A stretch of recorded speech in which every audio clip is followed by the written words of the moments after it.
ముందుగా మిత్రులందరికీ స్వాగతం. సో ఈ పర్టికులర్ వీడియోలో మనం మార్కెట్ యొక్క ట్రెండ్స్ని ఎలా ఐడెంటిఫై చేద్దాం, ఓకే, దాని తర్వాత మంచి పొటెన్షియల్ ఉన్న స్టాక్ని ఏ విధంగా ఫిల్టర్ చేసుకోవచ్చు అనేది చూద్దాం. డెఫినెట్గా ఏంటంటే వీడియో అనేది చివరిదాకా చూడండి. ఇక్కడ మనం ముందు మంత్లీ టైం ఫ్రేమ్కి వెళ్దాం. మన దగ్గర ఉన్న సెక్టార్స్ అన్ని దగ్గర పెట్టుకొని మంత్లీ టైం ఫ్రేమ్కి వెళ్దాం. Forget about the global keys ఏం జరుగుతుంది, అక్కడ ఏం జరుగుతుంది, ఈ న్యూస్ అంతా పక్కన పెట్టేద్దాం కాసేపు. మంత్లీ టైం ఫ్రేమ్లో మనకున్న ఇండస్ట్రీస్ మొత్తం చెక్ చేస్తే ఇక్కడ ఫుడ్ అండ్ డ్రగ్స్ అనేది మనకేంటంటే సెల్లింగ్ అనిపిస్తుంది. దాని తర్వాత ఐటీ ట్రైనింగ్ సర్వీసెస్లో సెల్లింగ్ అనిపిస్తుంది. షిప్పింగు, ఎలక్ట్రానిక్ కాంపోనెంట్స్లో పాజిటివ్గా ఉంది. ఓవరాల్గా పిక్చర్ అనేది చూద్దాం. ఇండివిజువల్గా వదిలేసి చూస్తే 90% పాజిటివ్గా ఉంది. దాని తర్వాత వీక్లీకి వెళ్దాం. వీక్లీకి వెళ్తే ఇక్కడ 60% మాత్రమే పాజిటివ్గా ఉంది. ప్రీవియస్గా 90% పాజిటివ్గా ఉంది సెక్టార్స్, ఇప్పుడు తగ్గిపోయినాయి అనమాట. అదేవిధంగా డైలీకి వెళ్తే మనకు దగ్గర 90 to 95% వీక్నెస్ అనేది కనిపిస్తుంది మార్కెట్లో. సో దీన్ని బట్టి రెండు విషయాలు తెలుసుకోవచ్చు. ఒకటేమో మంత్లో హై నుంచి మార్కెట్ అనేది స్లోగా కిందకు వస్తుంది అని చెప్పేసి అర్థమవుతుంది, అంటే పుల్ బ్యాక్ అనుకోవచ్చు, లేదు రివర్సల్ అని కూడా అనుకోవచ్చు అనమాట. So based on the candlesticks and price action ఏంటంటే రివర్సల్ అనేది తీసుకోవచ్చు. చూడండి, ఇటువంటి సిచ్యువేషన్స్లో మనకి డేలో మొత్తం కూడా అన్ని సెక్టార్స్ ఒకేసారి నెగిటివ్గా వచ్చినాయి అంటే మనం షార్ట్ సైడ్ అనేది ప్లాన్ చేసుకోవాలి ఫస్ట్ ఆఫ్ ఆల్. ఎందుకంటే అయిపోయింది అనమాట, మంత్ హై దాకా వెళ్ళింది, అక్కడంతా కూడాను ప్రాఫిట్ బుకింగ్ స్టార్ట్ చేశారు. ఇప్పుడు ఏంటంటే ఎవ్రీ రైజ్లో selling opportunity and every break డౌన్లో మనం ఏంటంటే షార్టింగ్ ఆపర్చునిటీ అనేది తీసుకోవాలి. ఇక్కడ సెల్లింగ్ ఆపర్చునిటీ మాత్రమే చూడాలి. ఇది వెరీ సింపుల్ థియరీ అనమాట. దీన్ని మనం థిమాటిక్ అబ్జర్వేషన్ అంటాం, అంటే దీన్ని థిమాటిక్ ఫార్మేషన్ అంటాం. సో ఓవరాల్గా అన్ని సెక్టార్స్ని ఒకసారి చూడవచ్చు అనమాట, గ్లాన్స్. ఓకే, ఇది వెరీ సింపుల్.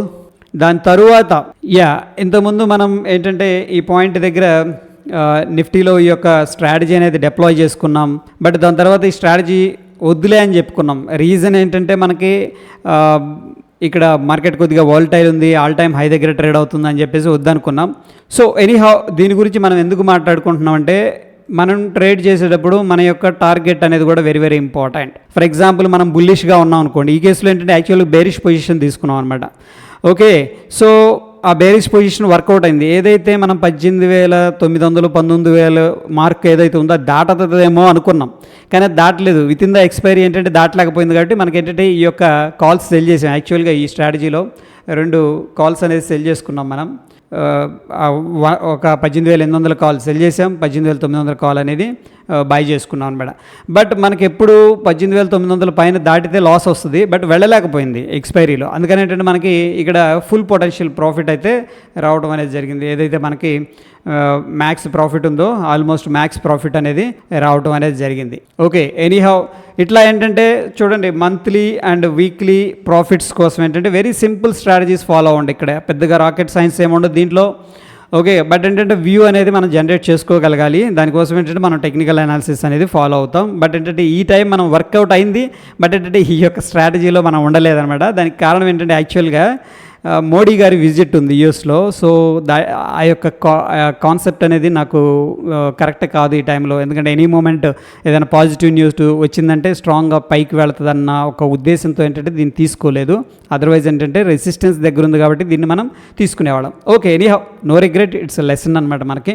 ఇక దాని తర్వాత మంచి పొటెన్షియల్ ఉన్న స్టాక్స్ మనం తీసుకునేటప్పుడు ఎప్పుడు కూడా screener.in అని ఉంటుంది. మీ అందరికీ తెలిసే ఉంటుంది ఇది చాలామందికి. స్టీల్ స్టాక్స్, ఓకే, screener.in అని కొడదాం. అన్ని స్టీల్ కంపెనీస్ మనకి రావడం అనేది జరుగుతుంది. ఇక్కడ చూడండి, దాదాపుగా మొత్తం చాలా కంపెనీస్ ఉన్నాయి. ఇందులో 50 కంపెనీస్ ఇంకా ఎక్కువే ఉన్నాయి.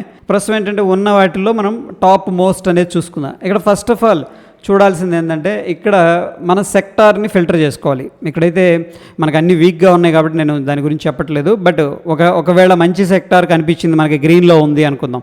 ఫర్ ఎగ్జాంపుల్ స్టీల్ కంపెనీస్ అనేది పాజిటివ్గా ఉంది అనుకుందాం, weekly time frame and daily time ఫ్రేమ్లో.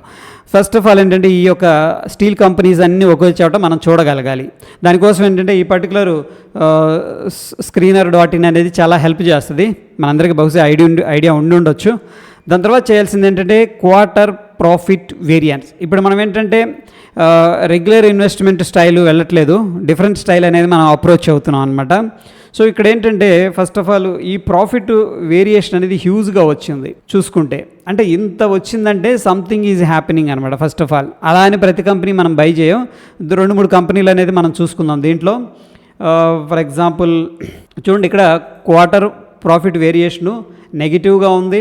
మనం ఏం చేస్తున్నాం అంటే పాజిటివ్కి వెళ్ళి వెళ్తున్నాం అన్నమాట. ఇది నెగిటివ్ అనమాట. అంత నెగిటివ్ రిటర్న్స్ వేరియేషన్ వచ్చింది క్వార్టర్లో, లాస్ట్ క్వార్టర్లో. బట్ మనం ఏం చేస్తున్నామంటే హయ్యెస్ట్ క్వార్టర్ ప్రాఫిట్ ఏదైతే ఇచ్చిందో ఆ పర్టికులర్ కంపెనీస్లో మనం ఏంటంటే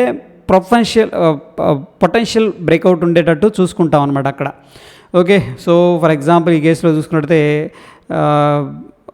1/2 కోటి రూపాయలు అంటే పెద్ద విషయం కాదు, దాన్ని మనం వదిలేయచ్చు. దాని తర్వాత సురాజ్ ఒక ఇంట్రెస్టింగ్గా ఉంది, ఎందుకంటే 12 crores అనేది ప్రాఫిట్ వచ్చింది. దాని తర్వాత మనకి ఎలక్ట్రో థెర్మో ఒకటి బాగుంది.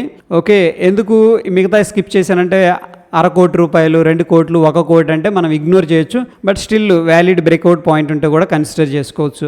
ఇక్కడ 2 స్టాక్స్ అనేది మనకు కనిపిస్తున్నాయి, సూరజ్, దాని తర్వాత ఎలక్ట్రో థెర్మో. దాని తర్వాత ఇవి కూడా తీసుకోవచ్చు మనం. ఓకేనా, ఇవన్నీ small cap, mid cap companies. వీటిల్లో ఏంటంటే మనకి స్ట్రాంగ్ పొటెన్షియల్ ఉన్న మూవ్ అయితే దొరుకుతుంది అనమాట మనకి. Okay, first of all Suraj ఒక పర్టికులర్ స్టాక్ని ఏంటంటే టెస్ట్ చేద్దాం మనం.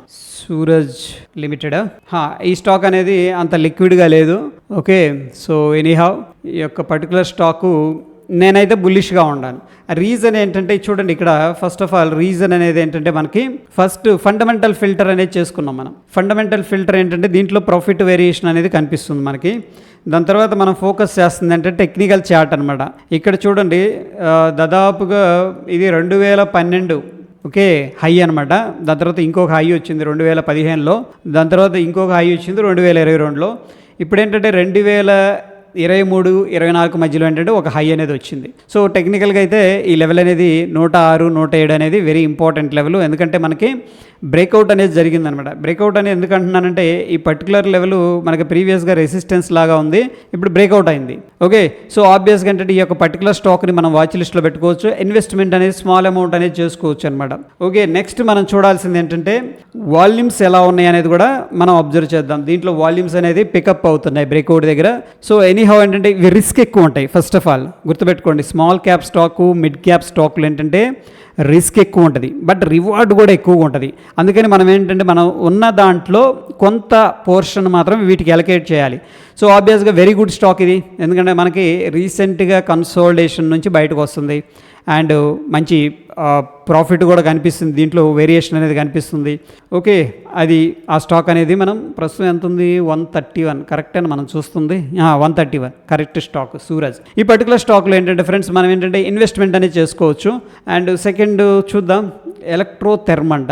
ఆ పర్టికులర్ స్టాక్ కూడా ఒకసారి చూద్దాం, ఎలక్ట్రో థెర్మ్. ఇది కూడా వెరీ ఇంట్రెస్టింగ్గా ఉంది. రీసెంట్గా నేను వాల్యూమ్స్లో అబ్జర్వ్ చేసినప్పుడు మంచి వాల్యూమ్స్ అనేది పికప్ అయినాయి దీంట్లో. ఓకే, సో అందుకనే అక్కడ ట్రెండ్ లైన్ అనేది కూడా డ్రా చేసి పెట్టాను.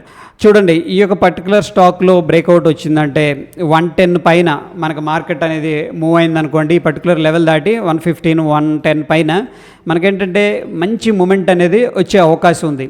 ఎందుకంటే మంచి ట్రెండ్ లైన్ బ్రేక్అవుట్ అవుతుంది ఈ పాయింట్ దగ్గర. సో ఆబ్వియస్గా ఈ యొక్క స్టాక్ను కూడా ఏంటంటే మనం వాచ్ లిస్ట్లో పెట్టుకోవాలి. ఎప్పుడైతే మనకు బ్రేక్అవుట్ వస్తుందో ఈ పాయింట్ దగ్గర ఏంటంటే మనం అలర్ట్స్ అనేది పెట్టుకోవచ్చు అనమాట. ఫర్ ఎగ్జాంపుల్ ఈ పాయింట్ దగ్గర, ఈ లెవెల్ దగ్గర మనం అలర్ట్ అనేది పెట్టుకోవచ్చు. బ్రోకర్లో ధన్ కానీ, ఓకే ఫైర్స్ కానీ, జెరోదా కానీ, ఇట్లా అప్ స్టాక్స్ వాటిలో అలర్ట్స్ పెట్టుకోవచ్చు ఫ్రీయే మనకి. ఎప్పుడైతే ఈ ప్రైస్ క్రాస్ అవుతుందో మనం ఏంటంటే దీంట్లో ఇన్వెస్ట్ చేసుకోవాలి. ఫర్ ఎగ్జాంపుల్ ఇన్వెస్ట్మెంట్ చేసినప్పుడు ఓకే గుర్తుపెట్టుకోండి, ఈ పాయింట్ దగ్గర నేను ఇన్వెస్ట్ చేశాను, ఈ యొక్క స్వింగ్ లో దగ్గర లేదు, మంచి క్యాండిల్ ఫార్మేషన్ జరిగింది. ఈ విధంగా ఇది మనకి ఇంత మంచి క్యాండిల్ అనేది జరిగింది అనుకోండి, గ్రీన్ క్యాండిల్. ఆ గ్రీన్ క్యాండిల్ కింద ఏంటంటే మనం స్టాప్ లాస్ అనేది మెయింటైన్ చేసుకోవాలి. ఇది యాక్టివ్ ఇన్వెస్ట్మెంట్ అనమాట. సో మనం యాక్టివ్ ఇన్వెస్ట్మెంట్ గురించి కూడా ఈరోజు ఏంటంటే పాడ్కాస్ట్ అనేది తీసుకొని వచ్చాము. సో ఒకసారి ఆ వీడియో కూడా చూడండి. అండ్ మోరోవర్ ఏంటంటే ఫ్రెండ్స్ మనకి ఇక్కడ చూడండి, మనకి సింపుల్ థింగ్స్ అనే మార్కెట్లో వర్కౌట్ అవుతాయి అని చెప్పడానికి ఇదే నిదర్శనం. So don't make it very complicate trading అనేది. చూడండి, ఇక్కడ మనకి నిఫ్టీ 50 అవర్లీ టైం ఫ్రేమ్లో చూస్తే ఇక్కడ ఒక రెసిస్టెన్స్ ఉంది అండ్ ఇక్కడ సపోర్ట్ ఉందన్నమాట. ట్రెండ్ లైన్ అనేది సపోర్టు, సేమ్ థింగ్ అనేది ఈరోజు వర్కౌట్ అయింది. ఎందుకు చెప్తున్నానంటే ఒకసారి నిఫ్టీకి వెళ్ళి చూద్దాం. సేమ్ ట్రెండ్ లైన్ దగ్గర ఏంటంటే మనకి యాక్టివిటీ అనేది కనిపించింది. 1 అవర్ టైం ఫ్రేమ్లో మనం డ్రా చేసుకున్నాం. నేను ఎటువంటి చేంజెస్ అనేది చేయలేదు. ఏదైతే ఇక్కడ చార్ట్ అనేది చూస్తున్నామో ఆ చార్ట్ అనేది మీకు టెలిగ్రామ్లో పోస్ట్ చేశాను, అబ్జర్వ్ చేయండి. మనకేమైంది, స్ట్రాంగ్ బ్రేక్అవుట్ అయింది డౌన్ సైడ్, అవునా కదా? ఈ పాయింట్ దగ్గర బ్రేక్అవుట్ అయిందా లేదా? బ్రేక్అవుట్ అయింది. ఇది very good candle, gap down కూడా అయింది. దాని తర్వాత ఏం జరిగిందంటే మనకి 15 మినిట్స్ క్యాండిల్లో చూసుకుంటే సేమ్ లెవెల్ దగ్గర ఇది కొద్దిగా అడ్జస్ట్ చేస్తున్నాను, తీస్తున్నాను పక్కకి, చూడండి సేమ్ ట్రెండ్ లైన్ మనకి ఏంటంటే రెసిస్టెన్స్ లాగా ఫార్మేషన్ అయింది, బ్రేక్అవుట్ అయింది. స్ట్రాంగ్ క్యాండిల్ ఈ యొక్క హైని బ్రేక్ చేయలేకపోయింది, ఏది ఈ యొక్క క్యాండిల్ హైని టచ్ చేయలేదు. అట్లీస్ట్ ట్రెండ్ లైన్ దగ్గర నుంచి కూడా ఎగ్జాక్ట్గా రెసిస్టెన్స్ అనేది తీసుకుంది. ఒకవేళ మనం ట్రెండ్ లైన్ దగ్గర కన్నా పర్ఫెక్ట్గా ఎంట్రీ అనేది తీసుకోగలిగితే ఈ యొక్క క్యాండిల్ క్లోజింగ్ దగ్గర 728 నుంచి దగ్గర మనకి 70 పాయింట్స్ కిందకి వెళ్ళింది నిఫ్టీలో, అది కూడా. Okay, that is also beautiful trade. But again ఏంటంటే ప్రాబబిలిటీ గేమ్, ఎవ్రీ టైం మనం ఏంటంటే ఇలా జరగాలని కాదు, బట్ టెక్నికల్ అనాలిసిస్ సింపుల్గానే ఉంటుంది. సింపుల్ థింగ్స్ మీదే ఫోకస్ అనేది చేయండి. మరొక ఎపిసోడ్లో మళ్ళీ కలుసుకుందాం. That's it for the day. Thank you friends.